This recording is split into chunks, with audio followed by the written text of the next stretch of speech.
You've been thinking about the same problem for 3 hours now. You've mentally rehearsed conversations that haven't happened yet, analyzed decisions from 17 different angles, and constructed elaborate scenarios in your head. Your mind is exhausted, but you feel like you've accomplished something important. You haven't moved from your chair, haven't written anything down, haven't taken a single concrete action, but it feels like work. This is the paradox of overthinking. It mimics productivity so convincingly that we mistake mental spinning for actual progress. The confusion starts with a fundamental misunderstanding about what thinking is supposed to do. Productive thinking moves us toward clarity, decision, or action. It has direction and resolution.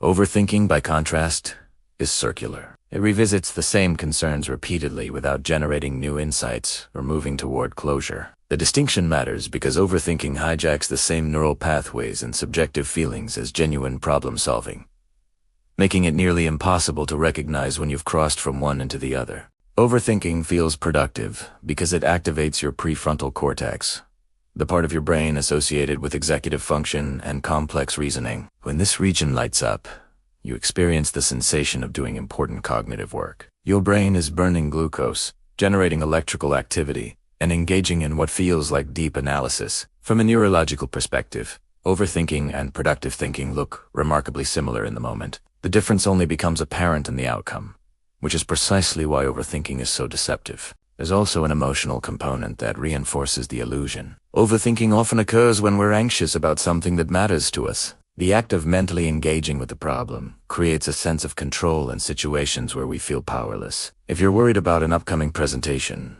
spending hours mentally rehearsing it feels like preparation. If you're uncertain about a relationship, analyzing every interaction feels like gaining understanding. The mental activity itself becomes a form of emotional regulation, a way of managing anxiety by staying engaged with the threat. But this engagement is largely theatrical.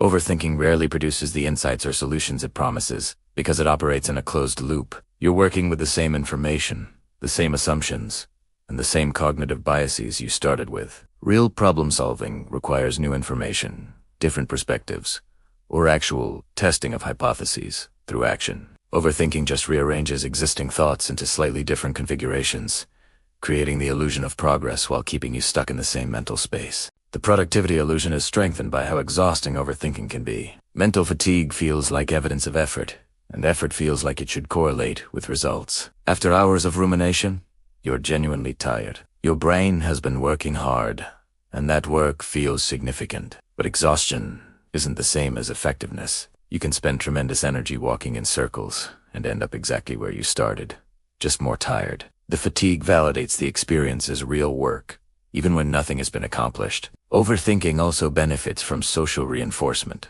We live in a culture that valorizes deep thinking, careful consideration, and thorough analyses. Being thoughtful is considered a virtue, while being impulsive or hasty is seen as reckless. This creates a bias toward more thinking rather than less, and overthinking can masquerade as conscientious. When someone asks what you've been doing and you say you've been thinking deeply about an important decision, it sounds responsible and mature, even if that thinking has been entirely unproductive. The trap deepens because overthinking can occasionally produce useful insights, which intermittently reinforces the behavior. Sometimes during your third hour of rumination, a genuinely helpful thought emerges. This random reinforcement schedule, similar to what makes gambling addictive, keeps you returning to overthinking as a strategy. You remember the one-time extended analysis led to a breakthrough, not the dozens of times it simply consumed time and energy without benefit. Another reason overthinking feels productive is that it allows you to feel like you're readdressing a problem without the risk of actually addressing it. Action involves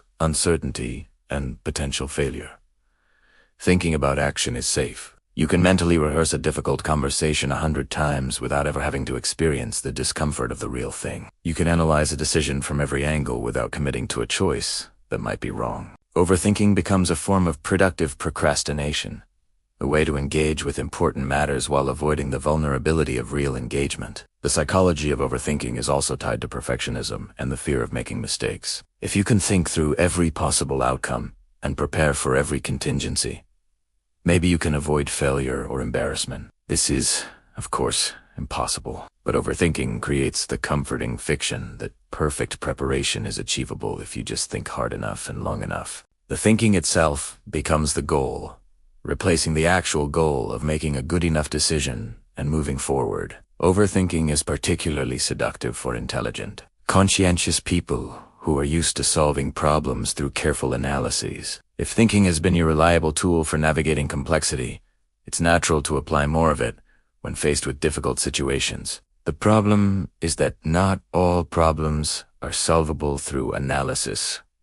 Some require action, experimentation, or simply acceptance of uncertainty. But if thinking is your primary tool, every problem starts to look like something that can be thought through, even when it can't. The digital age has amplified overthinking by giving us endless information to feed the process. You can research any decision or concern infinitely, finding new data, conflicting opinions, and additional considerations with every search. This creates the sense that you're being thorough and informed, but it often just provides more material for rumination without bringing you closer to a decision. The availability of information makes it harder to recognize when you have enough to act on. So thinking continues indefinitely. Overthinking also thrives in isolation. When you're alone with your thoughts, there are no reality checks, no alternative perspectives, and no interruptions to the circular patterns. Your thoughts can become increasingly abstract and disconnected from practical reality. Someone else might point out in 5 minutes what you've been missing for hours, but overthinking typically happens in private, where these corrective forces don't exist. The echo chamber of your own mind reinforces itself. The physical sensations of overthinking can also feel like productivity. The tension in your shoulders, the furrowed brow, the sense of mental strain, all signal that something important is happening. Your body is responding to the cognitive load and the emotional significance of what you're thinking about. These physical markers of engagement feel like they should correspond to meaningful work being done, even when they don't. What makes overthinking especially pernicious is that it often feels like the responsible, mature approach to difficult situations. Taking time to think things through is generally good advice, and overthinking presents itself as an extension of that wisdom rather than a departure from it. The shift from productive reflection to unproductive rumination is gradual and subtle, making it hard to recognize when you've crossed the line. By the time you realize you're stuck, you've already invested significant time and energy, which creates pressure to justify that investment by continuing to think rather than changing strategies. The opportunity cost of overthinking is enormous, but invisible. While you're mentally rehearsing scenarios or analyzing problems, you're not taking action, not gathering new information, not sleeping, not engaging with other parts of your life. These lost opportunities don't announce themselves the way a wasted afternoon watching television might. Overthinking feels morally and intellectually justified, so we don't count it as wasted time even when it produces nothing of value. Breaking free from overthinking requires recognizing that the feeling of productivity is not the same as actual productivity. Productive thinking has clear endpoints: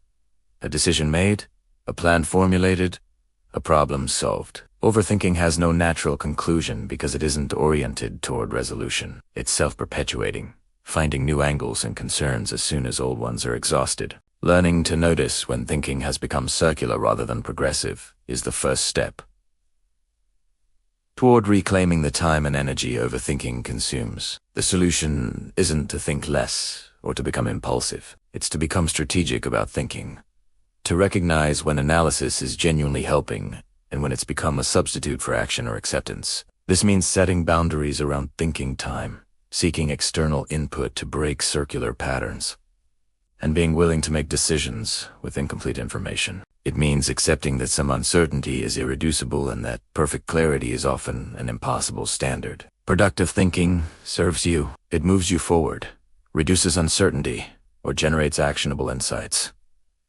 Overthinking serves itself. It consumes resources without producing returns, creates the illusion of progress without the reality, and ultimately keeps you stuck in your head when you need to be engaged with the world. The challenge is learning to tell the difference, to recognize when the mental wheel is turning without moving you forward. Understanding that overthinking feels productive, but isn't, is liberating. It allows you to reclaim the time you've been spending in unproductive rumination and redirect it toward action, rest, or genuine probe solve. It helps you recognize that sometimes the most productive thing you can do is stop thinking and start doing. Or simply accept that you've thought enough, and it's time to decide with the information you have. The goal is to eliminate careful thought, but to ensure that your thinking actually serves you, rather than becoming an end in itself, an exhausting performance of productivity that leads nowhere.